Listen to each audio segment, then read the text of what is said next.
जय राधव। ओम श्री सद्गुरुदेव सरकार की जय। एटा हला श्री पंचतंत्र। जय श्री कृष्ण चैतन्य प्रभु नित्यानंद श्री अद्वैत गदाधर श्रीवासादि गौरभक्त वृंद। भगवान श्रीकृष्ण एवं तांकर चारिजण पार्षद नित्य पार्षद। एटा हला भगवान मानकर अवतार। भक्तावतारम भक्ताक्षम नमामि भक्त शक्तिकम। श्री नारद जींकर अवतार, शिवं जींकर अवतार, लक्ष्मण जींकर अवतार, नित्यानंद महाप्रभु, अद्वैत महाप्रभु, सेमती पंचतत्व। आज आलोचना करवा गोटे अद्भुत ग्रंथ विषय श्री राधा कृष्णाभ्याम नमः। प्रेम रस सिद्धांत दिव्य आनंद प्राप्ति करवार लगी पाइबार लगी आमको सिद्धांत ज्ञान निहाती दरकार। श्री चैतन्य महाप्रभु कहछन सिद्धांत बोलिया चित्ती ना कर आलस। सिद्धांत ज्ञान रे तत्व ज्ञान पाइबार आलस्य कर नहीं। लिखिछन कृपालु दास आमर पंचम मूल जगत गुरु तम भक्ति जोगर सबातार भगवत अनंत श्री विभूषित वेद मार्ग प्रतिष्ठापन आचार्य निखिल दर्शन समन्वय आचार्य वैदिक धर्म प्रतिष्ठापन आचार्य भगवत अनंत श्री विभूषित। तो विषय सूची रे काण काण अच्छे।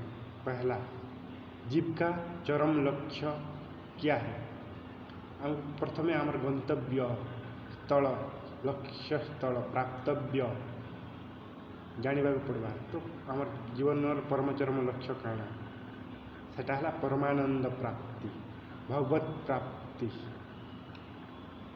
भगवान का अस्तित्व से आनंद भगवान कर अस्तित्व विषय अच्छन कि नहीं तार प्रमाण काण शास्त्र कौन कहूँ आमर तर्क कौन कहूँ साधारण बुद्धि कौन कहूँ। नास्तिक महोदय के नास्तिक बन जाने पर नास्तिक कौन पाई नास्तिक होइछि तार कारण काण से सतर कौन नास्तिक किए दुनिया रे पारिबो। वाल्मीकि जी कहते चुनौती दिकर केही दुनिया रे नास्तिक हो पारिबे नहीं। श्रवतार रहस्य अवतार भगवान रटा काजी हेसी अवतार लावार कारण काण। श्रीकृष्ण ब्रह्म परम ब्रह्म वेदरे श्रीकृष्ण भगवान अटंती अनंत कोटि ब्रह्मांड नायक श्रीकृष्ण। राधा तत्व काण परम जिनटा कि स्वयं श्रीकृष्ण भी तांकर उपासना करसन। कृष्णेन आराध्यते जह स राधा। संसार का स्वरूप संसार स्वरूप काण महापुरुष का लक्षण जी गुरु तांकर लक्षण काण संत बोलिकी जन केन्दा को जानबे कि साधक कि पाखंड केन्दा चिन्हे। महापुरुष शरणागति गुरुंक शरणागति केन्दा करी हेबे। साधक प्रश्नोत्तर माला साधक जिन शंका गुड़िक अच्छे तार केन्दा करी समाधान करा। भक्ति मार्ग का अधिकारी किए भक्ति मार्गर अधिकारी समस्ते भक्ति मार्गर अधिकारी सर्व अधिकारिण जत्र पुरुष नपुंसक नर नारी जीव चराचर कोई सर्वभावे भजे कपट तजे सोई परम प्रिय मोहि। कुसंग का स्वरूप कुसंगर काण स्वरूप सात्विक भाव कौन स्थायी भाव गोपी भाव सारांश का प्रकार केन्दा शरणागति कर मानव देहर महत्व काण साधना केन्दा कर रूप ध्यान युक्त नाम स्मरण नवधा भक्ति श्रवण कीर्तनम विष्णु अर्चनम पद शवनम वंदनम दास्य सख्य आत्मनिवेदनम। वेदों में नवधा भक्ति वेदर काण नवधा भक्ति अच्छी। भक्ति से मुक्ति भक्ति द्वारा केମିତି मुक्ति हुए सत्संग सारांश प्राक कथन जहाँके पूर्वभाष बोली कहूँ काण लिखिछन निवेदन कर लेखक आम कृपालु जी महाराज। इस पुस्तक में मैंने क्या लिखा है यह तो आप लोगों को पढ़ने से ज्ञान हो ही जाएगा। इस पुस्तक में मैंने क्या लिखा है यह प्रश्न बड़ा ही जटिल सा है, क्योंकि यदि मैं कहूँ कि जीव कल्याण के लिए लिखा है तो आप लोगों में से कुछ लोग कह सकते हैं बड़ा महापुरुष का दादा बना है जो जीव कल्याण का कार्य करने चला है। यदि मैं कहूँ ऐसे ही कुछ टूटे फूटे शब्दों की बकबक लिख दी है तो कुछ लोग कह सकते हैं कि व्यर्थ ही ऐसी प्रयत्नाधिकार चेष्टा करने का क्या आवश्यकता थी। यदि मैं कहूँ मुझे श्री राधा कृष्ण की प्रेरणा हुई थी, स्वप्न हुआ था या आदेश प्राप्त था, तो भी कुछ लोग कह सकते हैं कि श्री राधा कृष्ण का बड़ा अंतरंग बनता है जो इसके प्रेरणा आदि हुई है। अतएव मैं क्या कारण बताऊं, मेरे बुद्धि में नहीं आता जिसे कि सब लोग मान ले। इतना ही कह सकता हूँ कि मेरे बचपनों प्रवचनों को सुन कर अधिकांश लोगों ने कहा कि महाराज जी यदि ये सब प्रवचन छप जाएं तो बड़ा लाभ हो। मैंने बिना कुछ सोचे विचारे ही लोगों के कहने में आकर जो बुद्धि में आया लिख दिया। साथ में शास्त्रों, वेदों, पुराणों एवं अन्य धर्मों ग्रंथों तथा महापुरुष के आप्त वाक्यों सहारा भी लिया लिख दी। अब जो कुछ भी है आप लोगों के समक्ष है,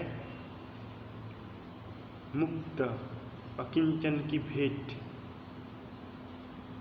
को स्वीकार कीजिए एवं मुझे आशीर्वाद दीजिए कि मैं श्री राधा कृष्ण चरणारविंद मकरंद का यत्किंचित रसपान कर सकूं।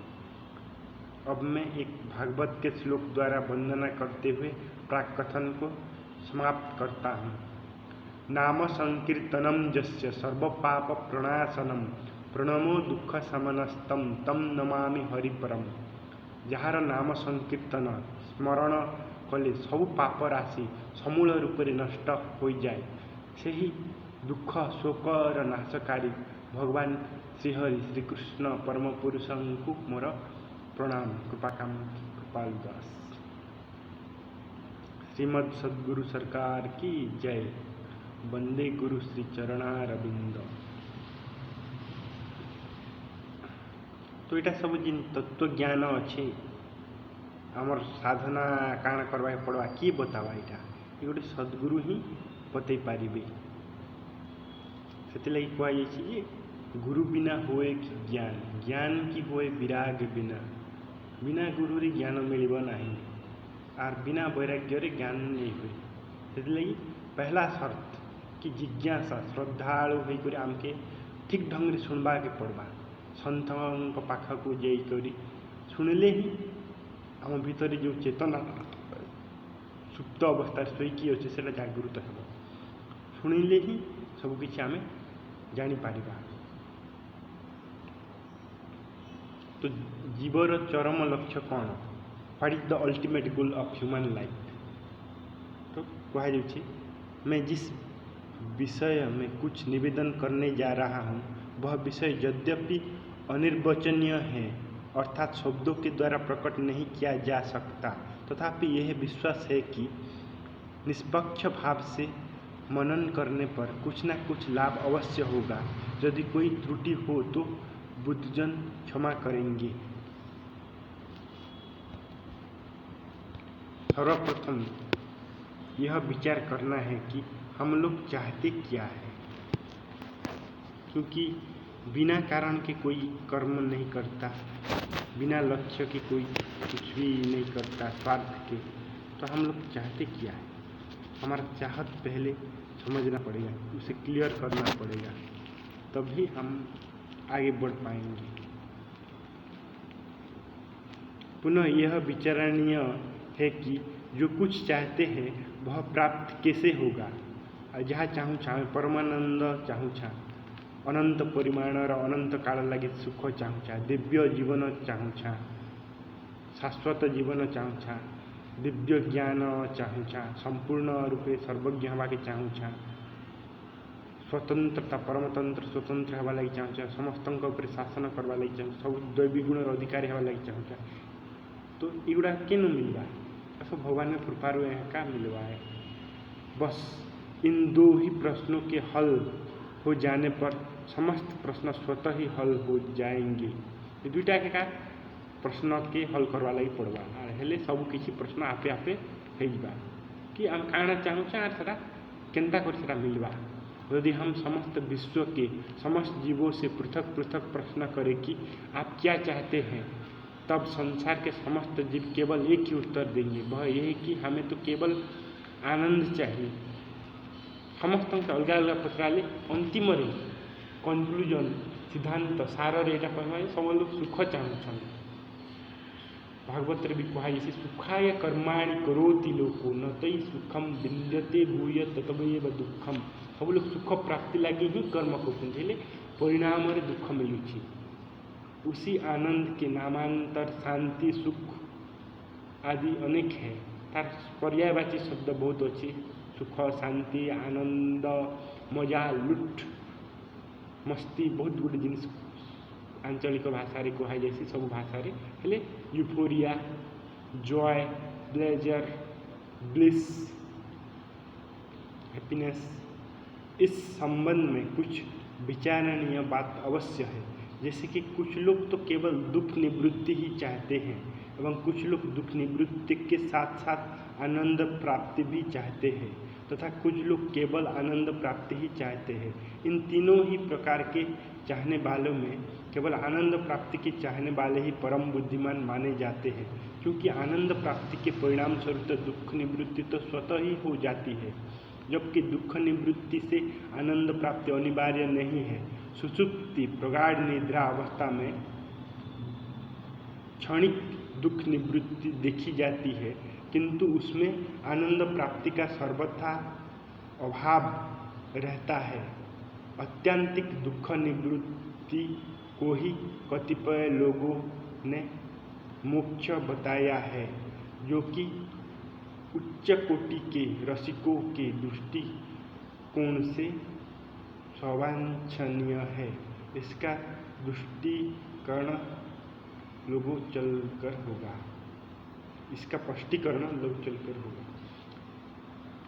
तीनटा मत अच्छे, तो गोटे मत सर्वश्रेष्ठ मत कि आम आनंद परमानंद प्राप्ति करवा ही आम मनुष्य जीवन परम चरम लक्ष्य। यहाँ है विधायक। आ गोटे है नकारात्मक दृष्टिकोण अच्छे, आम जिन दुख आध्यात्मिक आदि भौतिक आदि दैविक जिन तीन प्रकार दुख समस्त मनुष्य भोगुंट ताठार छुट्टी पाइबा मनुष्य जीवन परम चरम लक्ष्य।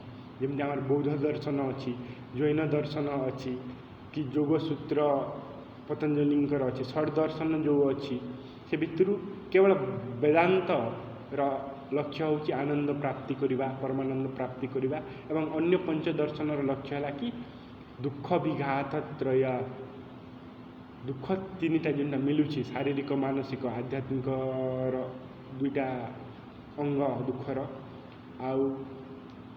आदि भौतिक जोटा अन्य भूत मान द्वारा जीव मान द्वारा मशा माछी साप इत्यादि कि अन्य मनुष्य मान द्वारा मिलूँ आदि दैविक दैव कारण जो ठंडी गर्मी बरसात जो दुख मिलूँ से समस्ते परेशान से दुख रे। तो तृतीय पार्टी क्वेश्चन जे आनंद प्राप्ति भी दुख निवृत्ति भी हेले पहला विधायक अंग कहीं ठीक कारण आनंद प्राप्ति हेले आपे आपे दुख चली जावा जिते बेले प्रकाश हेसी से स्वतः ही अंधकार निवृत्ति हो जासी। जी कहे आम प्रकाश आनलु आर अंधकार के गला निवृत्त बाहर करागला बोले सेटा समझ लगी ठीक नहीं कहुए।